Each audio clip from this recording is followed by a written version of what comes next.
ارزقنا الإخلاص في القول والعمل كاملا ونسألك اللهم علما نافعا لا ينسى وتوفيقا دائما آمين يا رب العالمين. Alhamdulillah kaum muslimin rahimani wa rahimakumullah.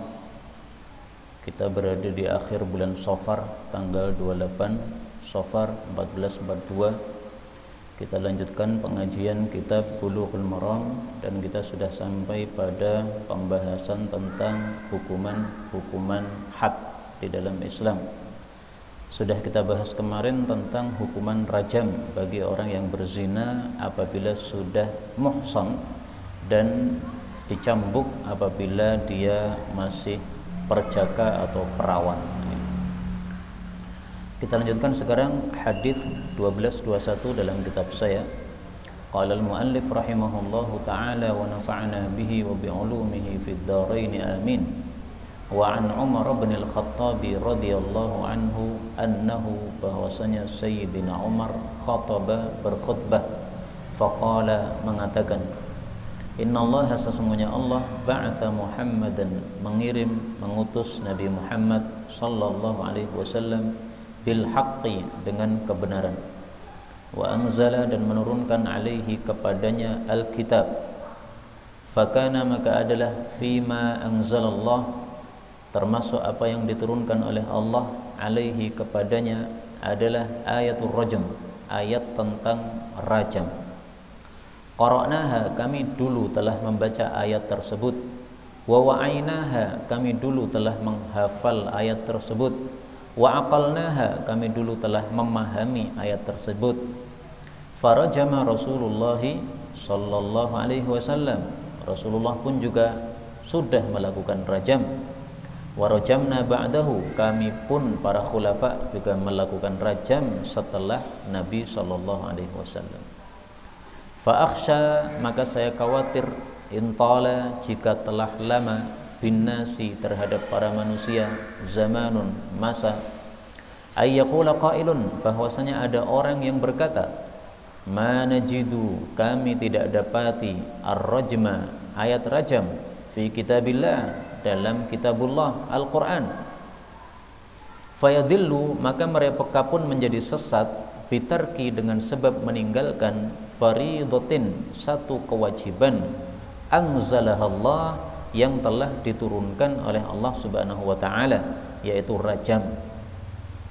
Wa inna rajma dan sesungguhnya rajam itu hakun betul-betul ada kebenaran fi kitabillah di dalam Al-Qur'an ala man zana bagi siapapun yang melakukan zina idza uhsina apabila dia sudah muhsan yaitu sudah menikah kemarin ya.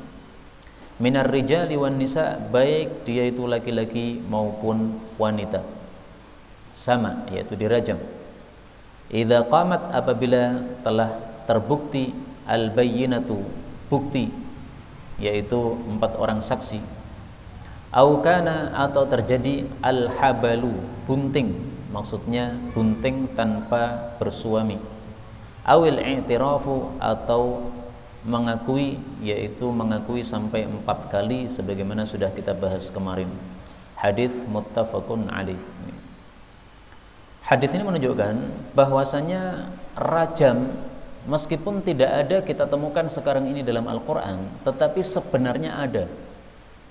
Tidak ada tapi sebenarnya ada. Maksudnya gimana? Maksudnya Allah dulu pernah menurunkan wahyu tentang rajam, ada ayatnya. Tapi kemudian sudah mansukh, sudah dihapus ayatnya, lafalnya oleh Allah. Tapi hukumnya masih berlaku, tidak dihapus. Karena itu ayat Quran yang dihapus itu ada 2 macam. Ada yang dihapus lafalnya saja, tetapi hukumnya masih berlaku. Ada juga yang dihapus lafal sama hukumnya, sehingga sudah nggak ada ayatnya dan juga sudah nggak ada hukumnya. Jazakallahu khairan. Kalau mau ditambah satu lagi, ada ayat yang sudah dihapus tapi hukumnya saja, lafalnya masih ada dalam Quran. Nah, maka totalnya ada 3 macam berarti. Tapi yang dihapus lafalnya itu ada 2 macam. Ada yang dihapus lafalnya tapi hukumnya masih berlaku, ada yang dihapus lafalnya tetapi hukumnya pun juga dihapus. Nah, ayat rajam ini termasuk yang dihapus lafalnya tapi hukumnya masih berlaku.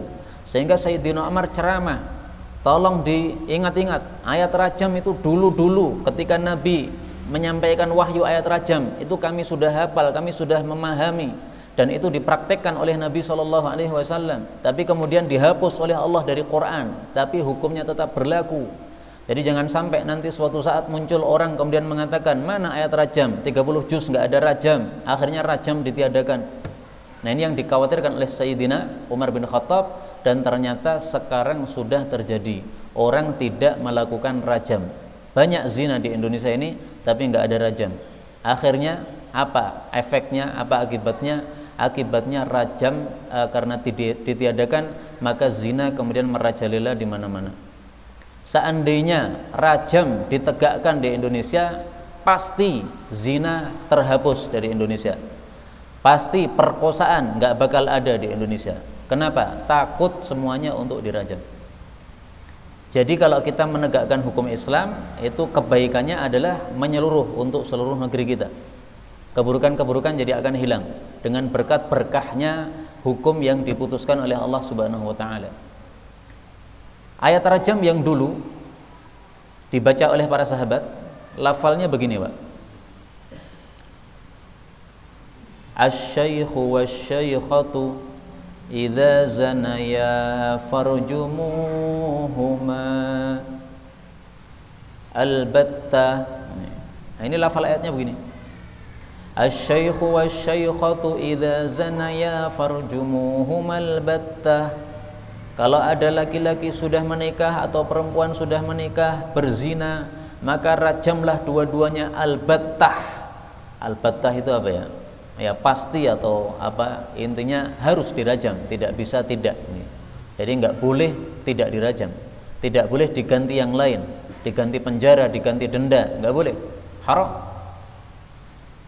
Di sini Sayyidina Umar mengatakan apa? Saya khawatir nanti kalau suatu masa saking lamanya mereka jauh dari Nabi SAW, akhirnya ada orang mengatakan kami tidak mendapati rajam dalam Al-Quran, fayadillu, maka mereka menjadi sesat, bitarki faridah, dengan meninggalkan satu saja kewajiban yang sudah diturunkan oleh Allah. Nah, sekarang bukan hanya satu kewajiban yang ditinggalkan oleh manusia, berapa kewajiban sudah ditinggalkan manusia. Ini berarti bukan hanya sesat saja, tapi mbae sesat sudah. Suatu negara tidak menegakkan kewajiban Allah, sesat. Kalau tidak menegakkan beberapa kewajiban Allah, sesatnya bertambah-tambah. Dan sesatnya ini tidak hanya untuk perorangan tertentu, tidak hanya kepada presidennya, kepada pejabat-pejabatnya, tapi menyeluruh kepada seluruh rakyatnya, kena imbasnya. Salah satunya imbas yang kita lihat ya ini, merajalelanya perzinaan, merajalelanya penyakit gara-gara zina, merajalelanya perkosaan. Ini kenapa? Karena kita tidak mau menegakkan hukum Allah Subhanahu wa taala. Maka sesat, kemudian keburukannya tambah menjadi banyak, merajalela. Karena itu Bapak Ibu rahimani wa rahimakumullah, kita berdoa kepada Allah Subhanahu wa taala, mudah-mudahan Indonesia ini diberi hidayah oleh Allah sehingga mau menegakkan syariat Allah Subhanahu wa taala. Siapapun presidennya, kalau yang dipakai untuk undang-undangnya, untuk peraturannya itu bukan aturan Allah, nggak bakal berkah. Presidennya mau Jokowi mau siapapun, kalau pakai Quran pasti berkah. Pak Jokowi sekarang ini kalau menetapkan nanti malam hari, sekarang kita ubah Indonesia pakai Quran aja, besok langsung berkah insya Allah. Nggak ada lagi demo-demo, nggak ada, insya Allah. Hadis berikutnya 12:22. Wa Nabi Hurairah radhiyallahu anhu qala, sami'tu, aku mendengar Rasulullah sallallahu alaihi wasallam yaqulu, idza zanat, apabila berzina amatu ahadikum, budak wanita salah satu kalian, fatabayyana zinaha, lalu menjadi jelas zinanya, falyajlidha, maka hendaklah dia mencambuk kepadanya al-hadda, dengan hukuman had, wala yutharrib, dan janganlah dia itu mencela alaiha, terhadapnya. Thumma, kemudian in zanat, apabila dia berzina lagi, yang kedua, falyajlidhal hadda, maka hendaklah dia mencambuknya dengan hukuman had, wala yutharrib alaiha, jangan mencela terhadapnya. Thumma in zanati tsalitsa, kalau dia berzina lagi yang ketiga, fatabayyana zinaha, lalu menjadi jelas zinanya, falyabi'ha, maka hendaklah dia menjual budak tersebut, walau meskipun bihablin, dengan harga 1 tali, min sya'ar, dari rambut. Hadis muttafaqun alaih, dan ini adalah lafalnya Imam Muslim. Hadis ini menunjukkan 3 perkara. Pertama, dulu pernah kita sampaikan bahwasanya hukuman had itu hak penguasa, bukan seluruh rakyat. Tidak boleh kita sebagai rakyat tiba-tiba potong tangan pencuri, merajam pezina, nggak boleh. Ini penguasa yang menegakkan. Nah, maka hadis ini menunjukkan pengecualian. Kecuali kalau yang zina adalah budak, maka boleh pemiliknya budak tadi, yaitu majikannya, untuk menegakkan hukuman had terhadapnya.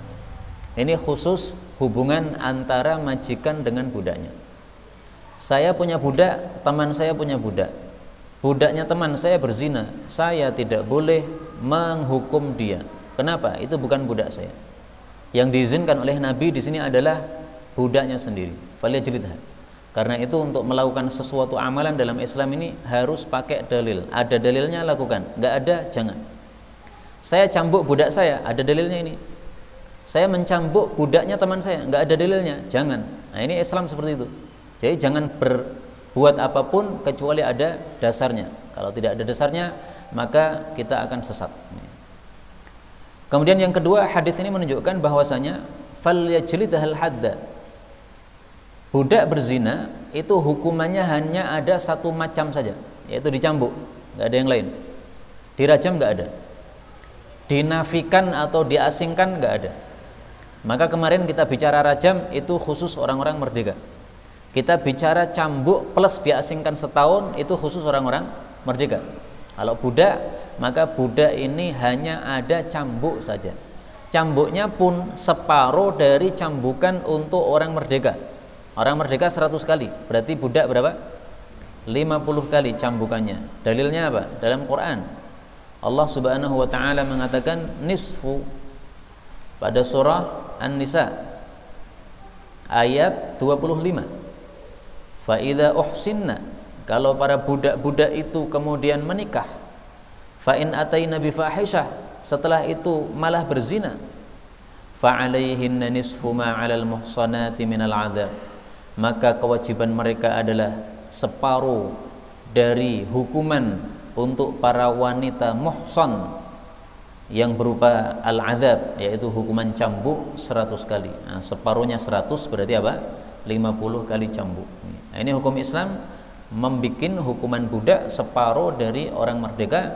Demikian juga haknya budak biasanya separuh dari orang merdeka.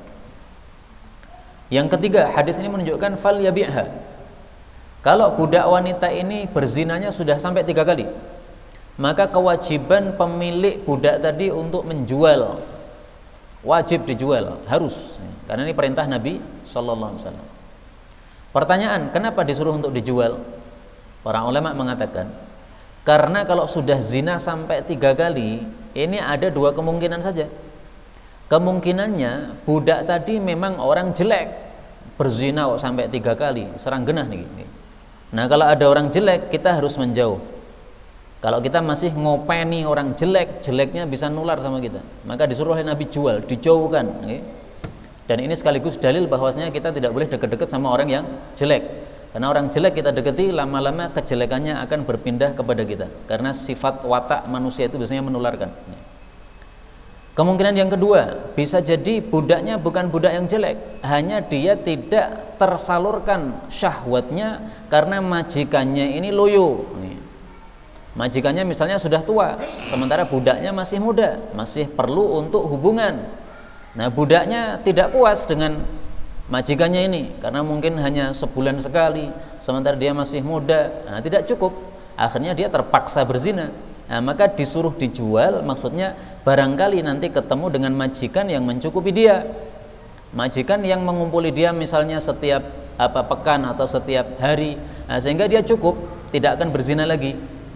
Jadi Islam mengatur ini semuanya karena maslahat. Kalau kemungkinan pertama dia wanita yang jelek, maka dijual untuk maslahat kita supaya kejelekannya tidak menular sama kita.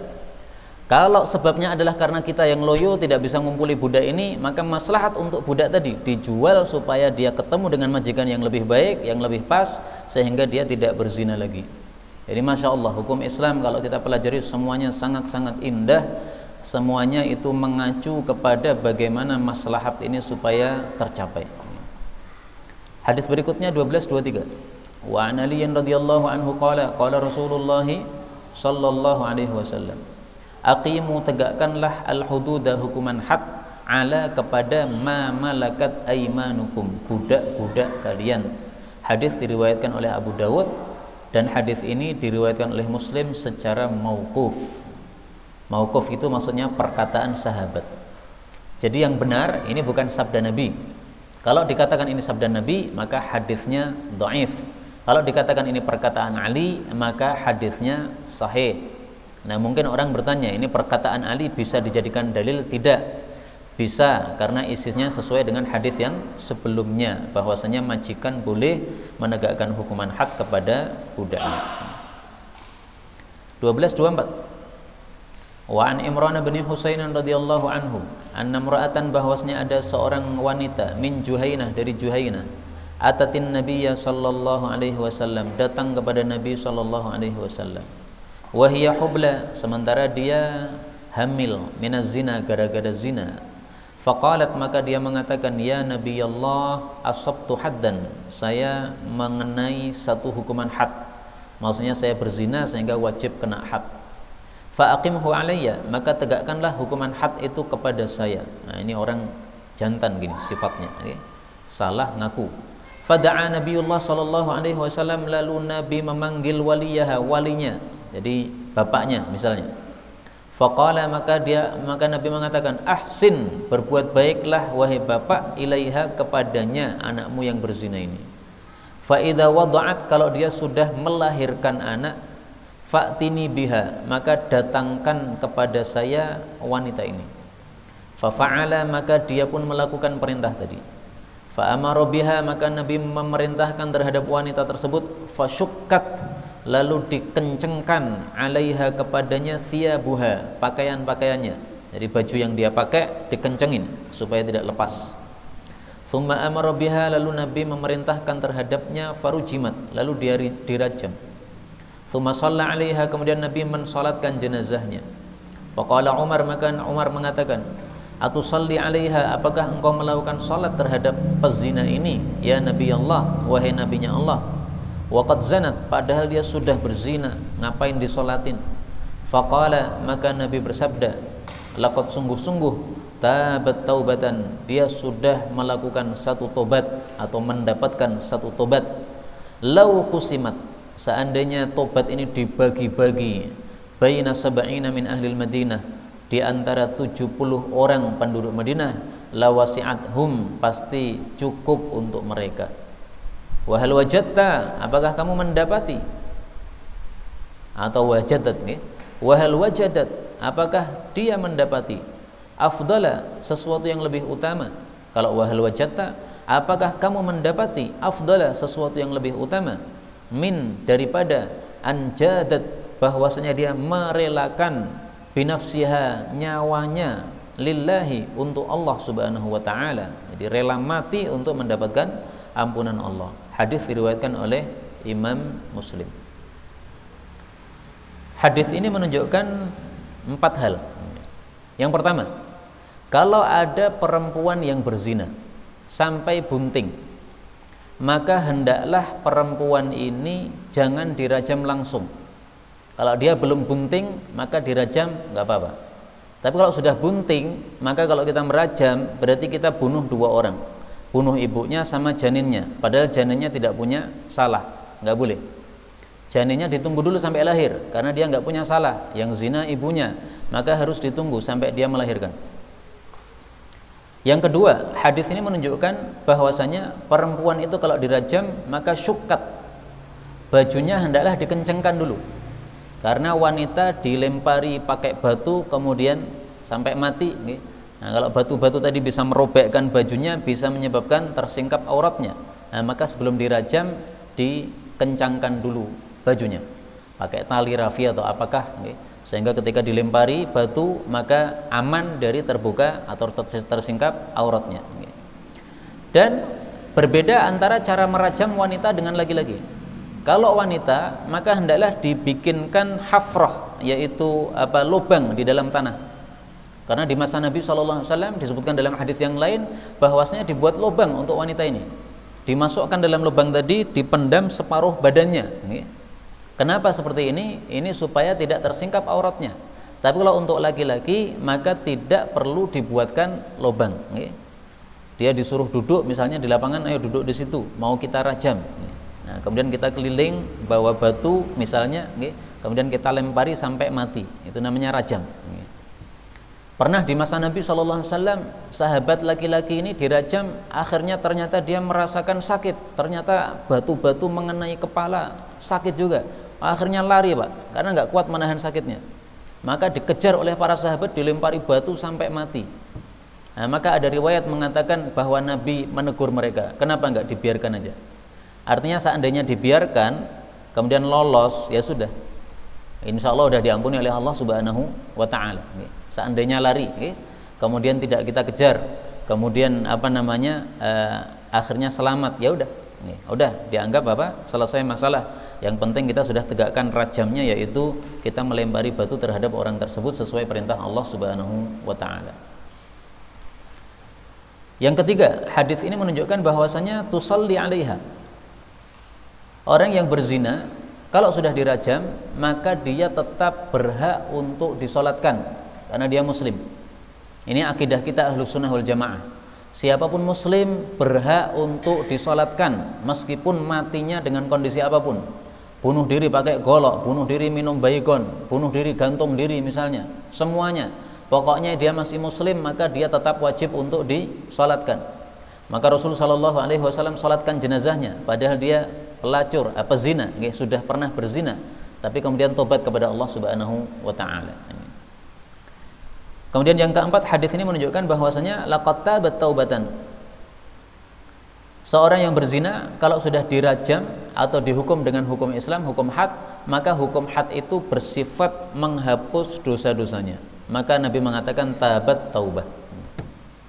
Sehingga kalau orang ditegakkan hukum Islam padanya, ini untungnya dari sisi akhiratnya dan juga dari sisi dunianya.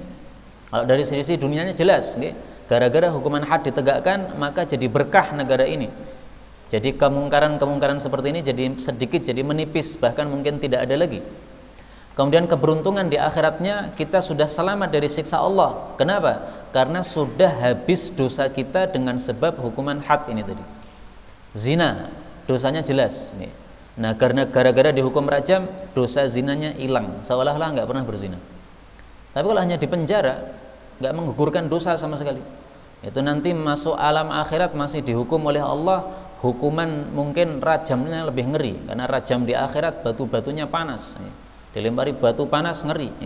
Daripada batu panas di neraka, lebih baik batu di dunia saja, sudah beres dosa-dosanya dengan sebab hukuman had ini. Ini 4 perkara yang dapat kita pelajari dari hadis ini. Kemudian hadis berikutnya 1225. Wa an Jabir bin Abdullah radhiyallahu anhuma qala rajama, telah merajam Rasulullah sallallahu alaihi wasallam rajulan, seorang laki-laki, min Aslam, dari suku Aslam. Aslam ini bukan masuk Islam ya, tapi nama suku Aslam. Ini sahabat Nabi yang bernama Ma'is yang kemarin sudah kita bahas. Wa rajulan, dan seorang laki-laki, minal Yahudi, dari Yahudi, wa mra'atan, dan juga wanita, maksudnya wanita dari Yahudi. Hadis diriwayatkan oleh Imam Muslim. Hadis ini menunjukkan bahwasanya kalau ada orang kafir, misalnya Yahudi atau Nasrani, minta hukuman kepada kita, orang Muslim, maka kita tegakkan hukum Islam terhadap dia. Orang kafir kemudian datang kepada khalifah, Pak Khalifah, saya sudah mencuri. Mencurimu berapa? Mencuri saya sudah mencapai nisab 1 juta. Oh ya, berarti kamu potong tangan. Potong tangan. Meskipun dia Yahudi atau Nasrani atau agama apapun, meskipun di aturan agamanya tidak ada potong tangan, tapi di aturan kita potong tangan. Karena dia minta aturan kepada kita, minta hukuman kepada kita. Nah, ini bicara kalau ada khilafah, kalau ada apa? Khalifah, maka orang kafir minta hukum kepada kita, kita kasih hukum syariat Islam. 1226 wa qissatu rajmil yahudiyya, ini kisahnya perajaman dua Yahudi yang berzina tadi, laki dan perempuan itu, fi sahihain, diriwayatkan dalam Bukhari Muslim, min hadits Ibnu Umar. 1227 wa an Sa'id bin Sa'd bin Ubadah radhiyallahu anhuma qala kana ada baina di antara abyatina, rumah-rumah kami, ruwaijilun, lelaki yang kecil, dhaifun, yang loyo nih. Jadi mungkin dia cacat nih, sehingga bodinya kecil, loyo lagi. Fa khabatha, lalu si kecil ini berzina bi amatin, dengan seorang budak wanita, min imaihim, dari budak-budak mereka. Jadi ternyata manusia itu semuanya punya syahwat, Pak. Sudah kecil, loyo, berpenyakit, masih apa? Zina juga. Nah, ini karena apa? Ada syahwatnya. Fa dzakara dzalika Sa'dun li Rasulillah sallallahu alaihi wasallam. Maka Sa'ad menceritakan kepada Nabi. Faqala, Nabi mengatakan, idribuhu, pukullah kepadanya hattahu, hukuman hadnya, yaitu dicambuk 100 kali. Karena dia belum menikah. Faqalu, lalu mereka mengatakan, ya Rasulullah, wahai Rasulullah, innahu, sesungguhnya orang tersebut, ad'afu, lebih loyo min dalika, daripada cambukan tersebut. Maksudnya kalau dicambuk mati nanti. Faqala, maka Rasulullah mengatakan, khudhu, ambillah ithqalan, satu dahan, fihi, di dalam dahan tadi, mi'atu shimroh, ada 100 ranting. Thumma dribuhu, kemudian pukullah dia, bihi, dengan dahan 100 ranting tadi, darbatan wahidah, satu kali pukulan. Fafa'alu, maka mereka pun melakukan hal tersebut. Hadis diriwayatkan oleh Imam Ahmad, Nasai, Ibnu Majah, sanadnya hasan, tetapi ukhtulifa, diperselisihkan, fi waslihi wa irsalihi. Apakah hadis ini mausul? Mausul itu sambung sanadnya, ataukah mursal? Mursal itu tidak sambung sanadnya. Tapi kesimpulan akhirnya hadis ini sahih sebagaimana dijelaskan oleh para ulama. Hadis ini menunjukkan dua perkara. Pertama, bahwasannya hukuman had tidak boleh dibatalkan, khusus hukuman had. Kalau hukuman ta'zir, yaitu yang tidak ada ketetapannya dari Allah dan Rasul, itu dibatalkan nggak apa-apa. Misalnya ada orang laki-laki mencium perempuan, hukumannya apa dalam Islam? Nggak ada. Nah, maka pemerintah ini berhak memberikan hukum yang sesuai dengan kondisi, yang kira-kira membuat kapok orang tersebut dan juga orang-orang lain. Misalnya ngusek WC seluruh kampung ini misalnya, atau membersihkan kali PP dan sebagainya lah, pokoknya terserah apa hukumannya. Tapi seandainya pelakunya itu ternyata adalah orang terpandang, sebenarnya dia orang soleh, tetapi hanya waktu itu syahwatnya tak bisa terkendali, akhirnya melakukan hal itu. Dan kalau kita hukum seperti itu sangat mempermalukan, membuat malu sangat kepada orang tadi, nah, maka dimaafkan, nggak apa-apa, udah untuk kamu saya maafkan, nggak usah dihukum, tampaknya kamu tidak akan melakukan lagi, nggak apa-apa. Tapi kalau hukuman had, siapapun harus ditegakkan hukuman had padanya, mau ustadz, mau kiai, mau anaknya Nabi Muhammad SAW, sampai Nabi mengatakan andai Fatimah mencuri, itu harus saya potong tangannya. Hukuman had nggak bisa dibatalkan. Nah, dalam kasus ini ada orang yang kalau dihukum had pasti mati dia, karena orangnya loyo, lemes, dicambuk 100, mati akhirnya. Nah, maka karena hukuman had tidak boleh dibatalkan, Nabi ambil cara. Gimana caranya? Supaya tetap 100 kali cambuk tetap dilakukan, tapi dia nggak mati. Nah, Nabi pakai cara sebagaimana dalam kisahnya Nabi Ayyub alaihissalatu wassalam. Nabi Ayyub melakukan hal yang sama. Wa khudh bi yadika dightan fadrib bihi wa la tahnath inna wajadnahu sabiran ni'mal 'abdu innahu awwab. Surat Shad ayat 44. Jadi ringkasnya Nabi Ayyub ini pada saat sakit marah sama istrinya, sehingga dia bersumpah atau bernadar bahwasanya nanti kalau saya sembuh saya akan cambuk istri saya itu. Nah, maka setelah dia sembuh, dia merasa salah sama istrinya, berdosa sama istrinya. Dia sudah merawat saya selama berapa tahun tuh sakit itu, kenapa gara-gara satu kekurangan kemudian marahnya sampai seperti itu. Tapi karena sudah terlanjur bersumpah, dia wajib untuk melakukan sumpahnya. Akhirnya Allah kasih solusi, fakhudh biyadika dighthang fadrib bihi wala tahnath. Jadi ringkasnya pokoknya dipukul dengan sesuatu yang tidak akan menyakiti dia. Maka pukulnya tetap dilakukan, tetapi tidak akan menyakiti dia. Nah, demikian juga dalam hadis tadi, pukulnya 100 kali. Bagaimana 100 kali? Ifkal, ini dahannya 1, tapi rantingnya itu ada 100. Nah, kalau rantingnya sudah 100, dipukulkan sekali, itu sama dengan memukul berapa? 100 kali. Nah, ini sudah melakukan hukuman had yang diperintahkan oleh Allah Subhanahu wa taala. Yang kedua, hadis ini menunjukkan bahwasanya hukuman had jangan sampai menyebabkan kematian, kecuali hukuman had yang memang berupa kematian, dirajam tadi. Tapi kalau misalnya potong tangan, misalnya cambuk, misalnya apalagi lah hukuman-hukuman had yang lain yang tidak sampai kepada kematian, jangan sampai menyebabkan kematian. Kalau menyebabkan kematian, maka itu berarti bisa jadi ada taksir dari pelaku penghukum tadi. Misalnya potong tangan itu mestinya tidak sampai mematikan. Kenapa sampai mati? Nah, berarti ada taksir dari pelaku penghukuman tadi. Mestinya setelah dipotong tangan pencuri itu, tangannya segera diperban misalnya, supaya darahnya tidak keluar. Kalau zaman dulu biasanya dimasukkan pada minyak yang panas. Nih, setelah dipotong begini, darah kan keluar. Masukkan pada minyak panas, nah, darahnya langsung berhenti, tidak menyebabkan kematian. Nah, maka supaya tidak terjadi kematian, hendaklah para penguasa ini ketika menegakkan hukuman had diperhatikan bagaimana aturannya supaya mereka nyawanya masih terjaga. Hadis berikutnya 28. Wa an Ibnu Abbas radhiyallahu anhuma anna an-nabiyya sallallahu alaihi wasallam qala: Man wajadtumuhu, siapapun yang kalian mendapatinya, ya'malu amala qaumi Lutin, melakukan perbuatannya kaum Lut, yaitu apa? Sodomi. Faqtulu, maka bunuhlah al-fa'ila, pelaku, wal maf'ula bihi, dan yang diperlakukan kepadanya. Wa man wajadtumuhu, dan siapapun yang kalian mendapatinya, waqa'a, mengumpuli, ala bahimatin, binatang, faqtuluhu, maka bunuhlah orang tersebut, waqtulul bahimah, bunuhlah juga binatang tersebut. Hadis diriwayatkan oleh Ahmad dan Imam 4, rawi-rawinya thiqah, dithiqatkan, illa anna fihi ikhtilafan, hanya saja ada perselisihan di antara para ulama.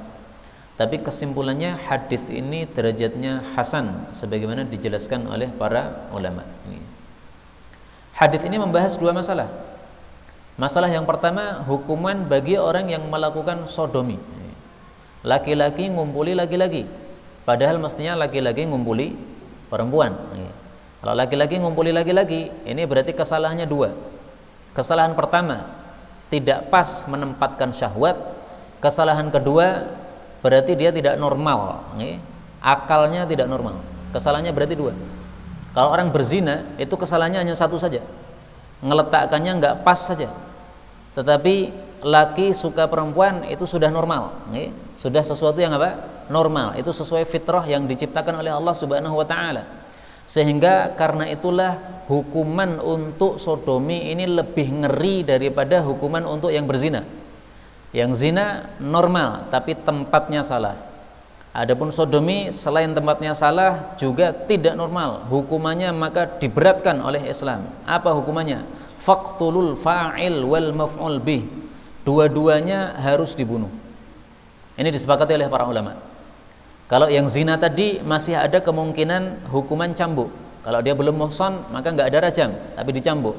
Tapi untuk yang sodomi ini semuanya, mau perawan, mau perjaka, mau muhsan, semuanya dibunuh. Sepakat para ulama, tidak ada perselisihan. Hanya para ulama berbeda pendapat bagaimana cara membunuh. Jadi sudah sepakat dibunuh, tapi caranya gimana? Ada perselisihan. Menurut Sayyidina Abu Bakar As-Siddiq radhiyallahu anhu, hukumannya adalah dengan cara dilemparkan dari tempat yang paling tinggi, dijoroke, mati di bawah. Kenapa hukumannya seperti itu? Karena mengingat apa yang dilakukan oleh kaumnya Lut. Kaumnya Lut dulu dihukum oleh Allah juga seperti itu. Oleh malaikat Jibril diambil, diserok kampung mereka itu. Kemudian diangkat ke langit, setelah itu dibalikkan lagi. Nah, akhirnya mereka jatuh semuanya mati di bawah. Setelah itu terpendam langsung pada tanah mereka, pada kampung mereka. Nah, maka pendapat Sayyidina Abu Bakar, demikian juga ulama-ulama yang lain, bahwasanya hukumannya, cara bunuhnya adalah dijatuhkan dari tempat yang paling tinggi. Kalau di Solo misalnya dari mana? Paragon misalnya, naikkan paling atas joroke, sampai mati di bawah. Mana tempat paling tinggi dicari? Faqtulul fa'il wal maf'ul bih. Ada juga yang berpendapat cara membunuhnya adalah dengan dipedang, penggal lehernya. Kalau zaman sekarang mungkin ditembak, karena itu adalah apa? Pembunuhan yang paling cepat, sebagaimana sabda Nabi sallallahu alaihi wasallam, "Idza qataltum," kalau kalian membunuh, fa ahsinul qitlah, bunuhlah dengan cara yang baik. Nah, kalau dijoroke tadi itu cara yang tidak baik itu, cara yang mengerikan. Nah, maka ada perselisihan pendapat gara-gara hadis ini. Kemudian yang kedua, hadis ini membahas tentang orang yang mengumpuli binatang, baik laki-laki maupun perempuan. Kalau perempuan berarti dia siap untuk melayani pejantan, hewan pejantan. Kalau laki-laki berarti dia mendatangi binatang perempuan, binatang betina. Maka hukumnya apa? Faqtuluhu, bunuhlah, waqtulul bahimah, bunuh juga binatangnya. Nah, bunuh juga binatangnya ini menjadi perdebatan di antara para ulama. Apa salahnya binatang? Binatangnya nggak punya salah, dia nggak punya akal. Dia melihat laki-laki mendatangi dia, orang mudeng apa-apa, nggak bisa teriak apa-apa, nggak bisa mengatakan saya diperkosa, nggak bisa lapor polisi juga. Apa salahnya? Nah, maka Ibnu Abbas, perawi hadis ini, dia ditanya masalah ini. Beliau mengatakan, bahwasanya masalah ini memang tidak ada dari Nabi SAW, tapi bisa jadi maksudnya adalah karena sudah diperlakukan kepada binatang tadi sesuatu yang buruk, maka jangan sampai nanti jadi perbincangan. Jangan sampai jadi apa? Perbincangan. Sehingga kalau kita sate misalnya, nanti jadi perbincangan. Wah, ndak ingin mangan sate binatang zina. Nah, akhirnya jadi perbincangan terus lama. Padahal Islam itu nggak suka ada perbincangan yang jelek-jelek, nggak seneng. Maka supaya tidak ada perbincangan, hewannya juga dimusnahkan sekalian. Kalau hewannya masih ada, nanti masih ada cerita terus. Ini dulu yang hewan yang sama bapak itu. Jadi perbincangan nggak baik. Nah, maka Islam nggak senang perkara-perkara yang jelek seperti ini diperbincangkan. Inilah yang dapat kita pelajari pada malam hari ini. Benarnya dari Allah Subhanahu Wa Taala, dan apabila ada salahnya, fa astaghfirullahal azim li wa lakum. Dan kita buka tanya jawab kalau ada waktu. Monggo, Pak.